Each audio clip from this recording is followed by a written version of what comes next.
and how to take care of our. But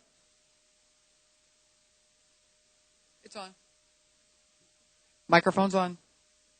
I appreciate your expertise in looking at this process.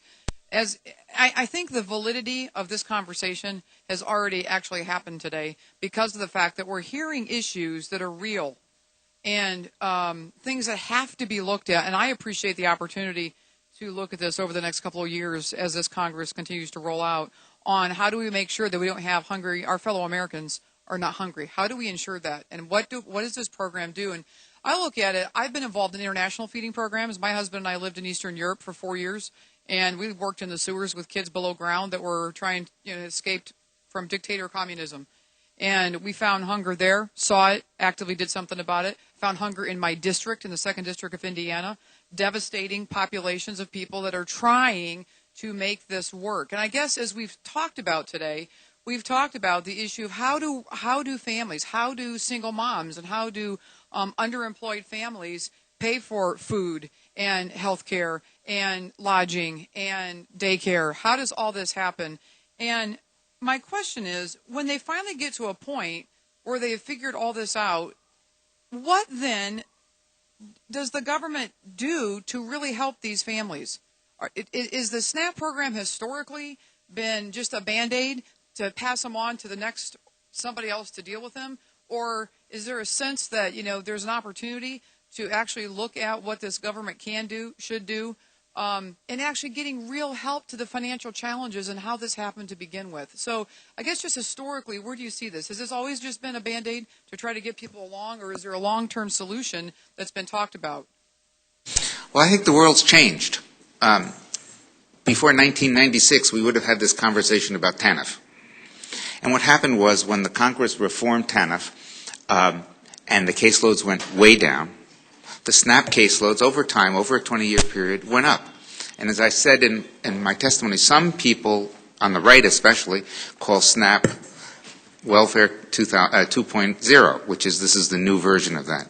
The difference is that within the SNAP program, the states don't have an incentive to really reform, to provide those kinds of uplifting services because of the formula. The formula is if a state wants to provide services to people in your district in Indiana, it has to pay 50% of the cost. But if it wants to just give out SNAP benefits, it only pays the administrative costs, and those are very low. So my recommendation is that you get whatever the incentive is, whether it's giving the states a bounty every time they get somebody from SNAP a job or an advanced degree or whatever, give them a financial incentive to help the people on SNAP. It's not there now. Is there any sense of stewardship on the government's from the government's perspective once somebody is on SNAP?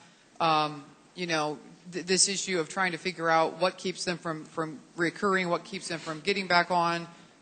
In the government sense, is there anything that actually looks to ever really help these families stay out of? Do states check on them? Do social workers check on these people? Is there a validity that somebody really cares about what happens to these people? Or is this just simply we've declared the program worked if they just are no longer a beneficiary? That's a tough question to answer. I think it depends on the state, it depends on the governor, and it depends on the timing. Many governors, Republicans and Democrats, want to address these long-term problems. Do we mandate? Does the federal government mandate? Have we ever mandated that somebody seriously track these families and see what's working, what's not working? In myriad ways. The problem, when we as a collective impose those rules on the states, suddenly all we've done to the governor and the Secretary of Health or whatever, or food stamps or welfare, is his or her job then is, have I met the federal mandates? Have I met the federal mandates? And so what we have is we have some members. Real quick to Mr. Greenstein. Go ahead. Could I quickly note? Yeah. There are very different kinds of people on SNAP. If you look at the people who got on between 2008 and 2012, a quarter were off within 4 months, 52% off within a year, 67% off within 24 months. A lot of people don't need other help. They're on for a temporary period. Other people their problem is just their wages are low and they need a supplement.